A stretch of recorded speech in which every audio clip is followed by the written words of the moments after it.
Selamat bertemu kembali di dalam channel ini.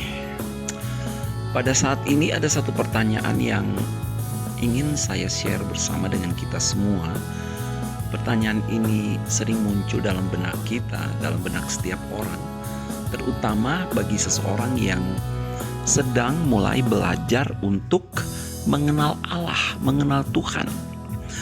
Pertanyaan tersebut yang sering muncul dalam benak kita dan kemudian menjadi satu pergumulan spiritual dalam hidup kita, yaitu bagaimana untuk saya dapat mengetahui apa yang menjadi kehendak Tuhan dalam hidup saya. Sebab kalau sampai saya tidak mengetahui kehendak Tuhan dalam hidup saya, dan kemudian saya melakukan sesuatu atau saya mengambil keputusan untuk mengerjakan sesuatu tetapi itu bukan kehendak Tuhan, berabe dong nanti kehidupan saya, bahaya dong kehidupan saya. Saya bisa bersalah kepada Tuhan, bahkan mungkin saya sedang berjalan menuju kepada kehancuran, kepada sesuatu yang sangat mengerikan di hari esok saya.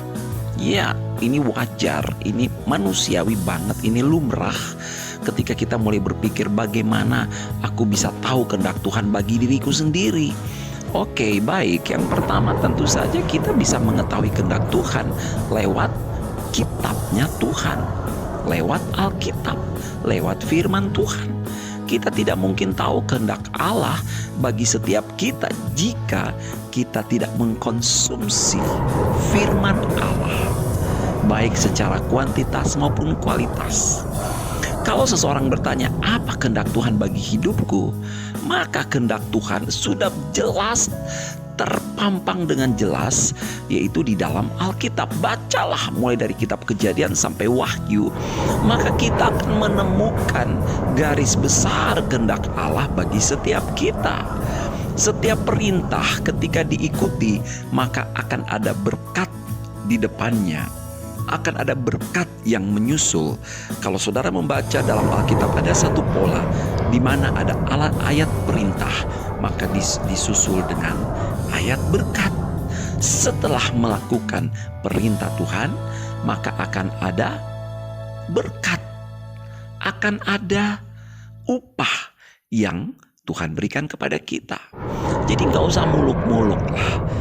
Baca dulu firman Allah, baca dulu Alkitab. Kalau kita sudah membaca Alkitab, kita sudah membaca firman Allah, maka saya menggaransi bahwa kita akan menemukan kehendak Allah bagi kita.